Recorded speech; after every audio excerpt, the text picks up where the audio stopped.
All right, folks. So I've already entered some data into the spreadsheet. Let me just cover what I did. So firstly, I have this information here. I have my win to loss ratio calculation, average win calculation, average loss. The way I did it is I mapped out the sum total of losses. Let me just highlight this in blue. So this is the sum total of losses, sum total of wins, the number of losses, and the number of wins. I'm using formulas such as this one, which basically just says if this number over here is not equal to 0, then we put a 1 there to note that there's a value there. And if it is equal to 0, there's just a 0. If I take the sum of all these numbers below, that's going to figure out how many losses there were, since the only way a number shows up on this column is if it's from a loss. And the way we know that is when I look at the formula of this column, it basically says if the number over here is less than 0, then you put a number there. If it's not less than 0, you put a 0 there instead. So that means that any number that's equal to or greater than 0 doesn't show up in this column. And then in this column, any number that is less than or equal to 0 doesn't show up. So this doesn't count break-evens. It only counts gains and losses, but there were no break-evens as far as I can see. So now I've got the number of losses. To figure out the average loss, I just divide it by the number of losses, and I get this number here. And now I have the sum total of wins. I just divide it by the number of wins to get this number there. Now notice something. We have a really strong win percentage here. I didn't actually calculate what it is, but let's just do it right now. Batting percent or win percent means the same thing. Okay. That equals this divided by that plus that. So we take the total number of wins and losses and divide that into the number of wins, and that gives us a 68.94% bat, which is fairly high. That's very high. But we still, although we did get a positive result here, our net profit was $4,172, and our average trade outcome was a gain of $25.92. Okay, that's our average outcome. But the key here is to look at the top. What do these numbers show us? Our win to loss ratio is 0.54 for this one, and it's 0.55 for that one. This is the net gain. That's the net loss, but we don't see much of a difference. Now, we do see a difference in the batting percent. So if I copy this, paste the formula first, and then I paste the format second, I have a batting average here of 57.14. Okay, so in other words, I need a really, really, really high batting average percent to make this thing work.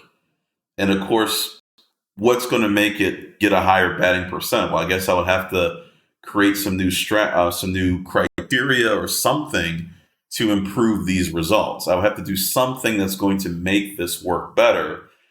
And there are probably quite a few things I can do, but the real question is, why would I even use this strategy to begin with? In other words, isn't there anything better I could look at that could work better? And the answer is, of course, yes. But if we're just choosing a strategy, such as this one, a Bollinger Band strategy, and we're trying to apply it to the markets, we're not going to see good results. So what most people will do at this point, they'll say, well, let me change the settings on the strategy. Let me change the settings so that I'm using a different length of time for the study. Like I changed the moving average from 20 periods to 30 periods, or I change it from 1 standard deviation to 2, or I do something like that. But no matter what you do, the averages are still going to come out to about the same. In other words, no matter how hard I try, ultimately the win to loss ratio is going to be about 0.5. I can try this on different stocks. I can do it on different settings, but it's still going to come out to roughly the same result. And if I try to optimize it to whatever I'm looking at now, so if I optimize it to where on Charter, for example, I get better results, as soon as I switch to another stock, it's going to give me a different set of results. In other words, I can't tailor to Charter and then have the same suit fit for Bank of America. They're two different stocks. Even though they may have similarities in their movements, the differences are what are going to count. So basically, all I'd be doing in this situation is I'm tailoring the settings to the exact set of data that I have. I'm literally suiting up to the exact set of data. But unfortunately, when I change to another set of data, I'm not going to get the same result. Literally, it's like trying to put the exact same suit on two different people who have different body types, different weight, different height. If the suit is really well tailored, it's going to fit ideally to the person it was designed for, but it's not going to look right for the person who's not designed for it. So if I try to put on one of the suits that The Rock wears, he's way taller than me, he's way bigger than me. It's not going to look right at all. It will look silly in his suit. And if he tried to put on one of mine, well, he couldn't because he's too big for it, right?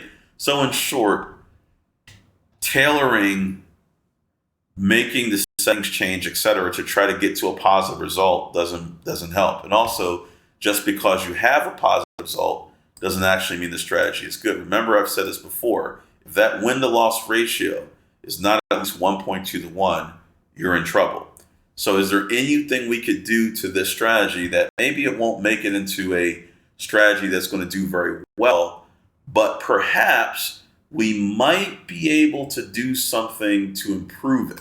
And I have an idea. Now, it's not guaranteed to work, but it should in some ways improve our results. So what if we introduce something to cut off any losses that went greater than a certain amount? So we know that our average win is $228. Now, this is, of course, in hindsight. Okay, this is not based on what's happening now. It's based on what's already happened. So again, even doing this, we are in a sense taking information we already have. But the difference is we do have some idea of how the strategy is going to work out. And we have to use something to at least guide us. So if we look at the averages, if we were to cut our losses off to where we wouldn't let them go down this far, it probably, not guaranteed, but it probably would improve our overall chances of winning. Okay.